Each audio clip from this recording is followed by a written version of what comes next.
want to do a brief plug for a book that just came out last week. The book is called Where Life is Found.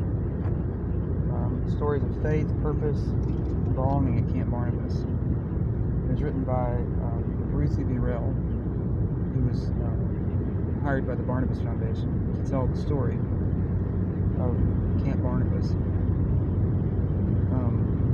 This is not just a book for me because I had the privilege, and it was a tremendous privilege throughout college to work on staff in the summer at Camp Barnabas, and it was the most meaningful work I'd ever done in my life at the time.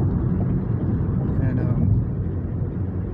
so last year when Ruthie was putting this book together, she interviewed a number of people that had prior experience at camp, and so I had the honor of talking to her and telling her my story, some of which got included in the book. And it's just such a beautiful book. I don't know if reading a book like this would have made a big impression on me if I hadn't actually seen firsthand with my own eyes the wonder of doing life with people with disabilities. Some things you kind of have to just experience firsthand. But maybe this book will prompt people who haven't experienced it yet to give it a try. I remember my first summer on staff at Camp Barnabas. It was 2002, and I just turned 19. I really didn't want to go. I really didn't have a very good attitude about going. My friend Tara,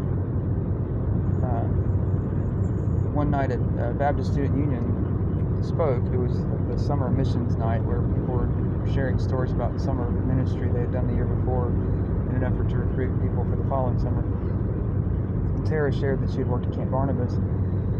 I had heard of Camp Barnabas before because my cousin and some other girls from my youth group had volunteered there a couple of summers. I'd never gone. I'd never really had any interest in going. Doing any kind of work with people with disabilities just had never been on my radar at all. But Tara encouraged me to apply after she was contacted by camp saying that they were short-staffed for the following summer and they were really needing people to apply.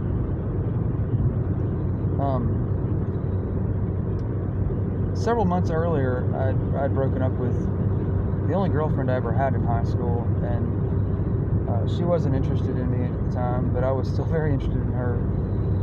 And one of the biggest roadblocks to applying, I was thinking, gosh, if I go away to Missouri, that's where Camp Barnabas is, for a couple of months, I mean, what'll happen to this girl? Like, when I come back, she'll have forgotten all about me. And so I really struggled with the idea of going.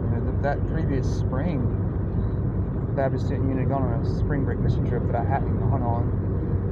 And one of the reasons I hadn't gone on it was, again, I didn't want to be away even for a week from this girl. I was being pretty immature about it. And I did finally apply, and much honestly to my surprise, I was hired. I told Ruthie when she was interviewing me last year that I think I was probably the least qualified person that Barnabas ever hired. And I had absolutely no idea what I was doing. Not the slightest idea. But it was the most meaningful summer. I mean, it would take a long time to really unpack it, and I'm sure that my story is somewhat typical, honestly, as far as other people who've gone to Camp Barnabas and had their worlds just turned upside down in a good way. So I don't think that what I'm saying, in any way sets me apart as unique. I just had the opportunity to experience what so many others have experienced too, thankfully. But let me focus on the campers. So the first week that I was at camp with campers that first summer was Adult Friends Week, which is a week for adults with intellectual disabilities, mostly Down syndrome and some other miscellaneous things. It was a very tiring week, a very fun week. I was paired up with a 29-year-old guy with Down syndrome named Matthew Osborne, and he was just a bundle of fun. I mean, he was mischievous, and it was a great way to kind of break the ice and kind of just get used to this place called Camp Barnabas. The second week was totally different. The second week we had a group of young kids that were physically disabled. They were mostly like 12 and under, and I bonded with a particular camper that week named Zach Sparks. This was Zach's first week to come to be at camp as well, and Zach was 10. He had cerebral palsy, very physically limited as to what he could do. He was in a wheelchair. He needed assistance using the bathroom. He needed assistance getting dressed in the morning. He needed assistance eating. He needed somebody to cut his food up for him. He required a lot of assistance. But what struck me about Zach is he was the happiest, sweetest kid I'd ever seen. I mean, he was just, his face just beamed with joy. And everything at camp just was magical to him. He loved the pool, he loved the horses, he loved everything. And, I was still kind of nursing a grudge in my own heart about how things hadn't worked out with this girl back home. And,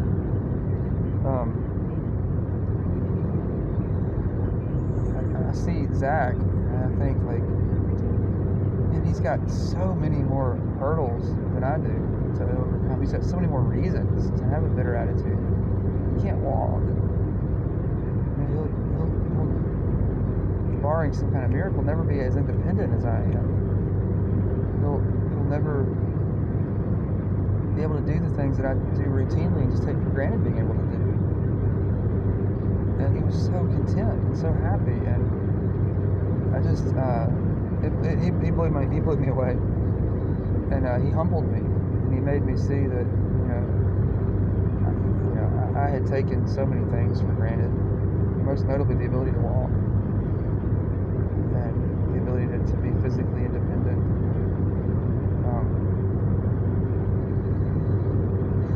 They played a song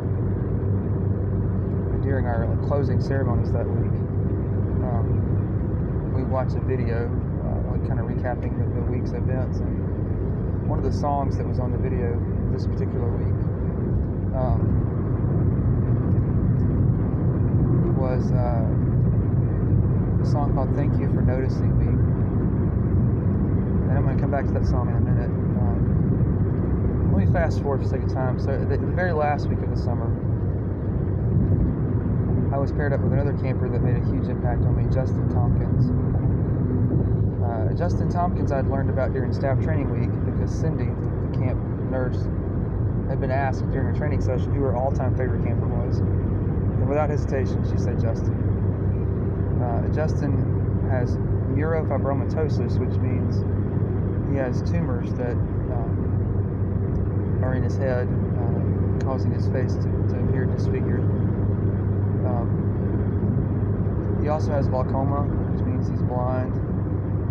He's deaf in one ear, and when I met him, he had to breathe out of a trach tube because the tumors pressed up against his windpipe. He was very disabled. He was 12 at the time. He had been coming to camp since he was 7 or 8, and he had already kind of become a legend in the camp. When I met him, he absolutely blew me away. I had deeply wanted to meet him ever since I heard about him during staff week, because I had had a trach as a baby. I'd had a lot of breathing issues as a baby, and I'd never met anybody who still had a trach, and I thought it'd be cool to kind of swap stories, about that. And so when Justin and I were paired up, I would let him feel my trach scar, and I would tell him that I had also had a trach when I was young. And I told him, and I really meant it. I told him, I think it's really cool that you have a trach.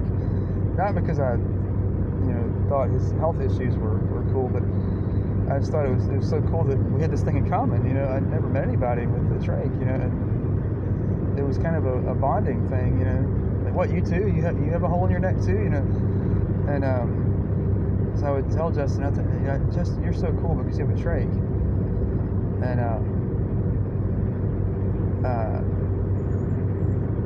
And I would just I was just lavishing him with praise. Like, Justin, you're so cool. And sometimes he would say, why am I so cool? And I would say, because you have a trach.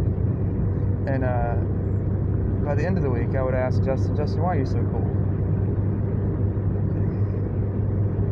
And he would say, because I have a trach. And man, that at the risk of speaking hyperbolically, that kind of made my whole life make sense. Meeting Justin made all the medical issues I had as a baby suddenly seem to make sense. It seemed to be worthwhile. Because if I had to be rushed to the hospital in an ambulance countless times as a baby, so that later on as a teenager I could meet this kid named Justin and encourage him and make him feel good about himself, it was worth it, you know. And I think that, you know, in a way I was trying to make him feel good about himself, but the encouragement that he gave to me was far and away bigger than anything I gave to him. He completely shattered my view of the world and just replaced it with something beautiful, just like Zach did. And I knew that if I had continued to have all the health issues that I'd shed as a baby up into adulthood, I couldn't be as content as Justin was. Justin was so happy and so joyful and so full of life. And so those two campers just epitomized Camp Barnabas for me. Everybody who's been to camp and worked there for any length of time has a camper that they really just, you know, connect with, and it's made a big impact in their life. And for me, those two are Justin and Zach. I had the opportunity to go back several more summers. My last summer on staff was 2007, which was the summer that my wife and I got married. I've gone back a few times since then to volunteer. Unfortunately, it's so far away I don't get to go up there very often nowadays, but Justin and I are still in touch. We talk on the phone frequently, and Zach and I are still in touch. I send him Christmas cards and birthday cards every year. And I got to see Zach last summer during a quick visit to Camp Barnabas, and it was really wonderful to see him. He's still got that same smile that he had all those years ago. Anyway, I'm thinking about my own story, which I know is, like I said, common for people who've been to camp. So I highly recommend you read this book called Where Life is Found. It's such a beautiful book. And if you've never been to Camp Barnabas, please go. You'll not regret it. It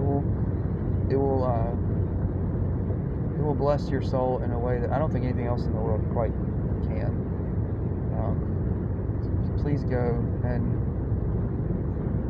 allow the love of God that is so present at this camp to wash over you and to just give you a new perspective on the world.